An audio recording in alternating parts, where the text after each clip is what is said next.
I wonder if we're aware today of the importance that our family plays in our everyday life. There's an old saying that we never miss a person until they're gone.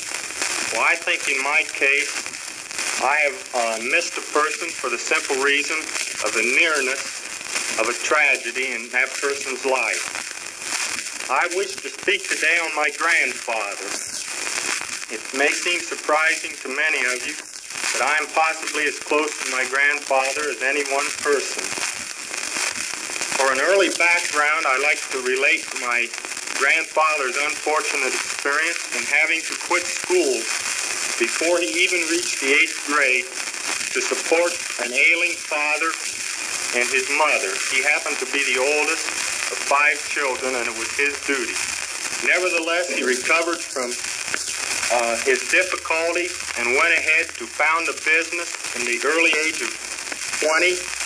And this business has grown that now, after over 50 years, it is one of the largest businesses in the state and certainly the largest in our general vicinity.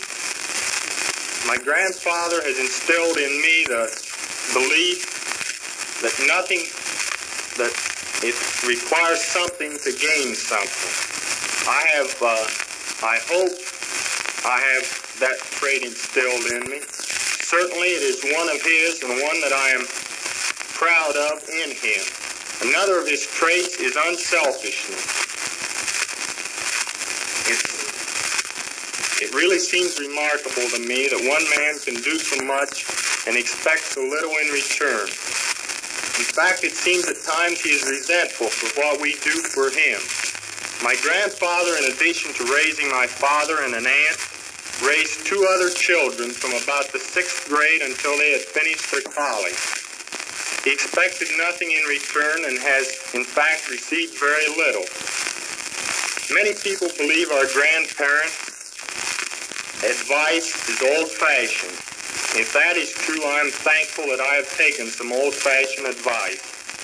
For example, my grandfather, when I was possibly 9 or 10 years old, promised me $100 for no smoking. That was fortunate. Nevertheless, my grandfather, I realize I can never repay him, but nevertheless, I hope I'm as great a granddad as he is.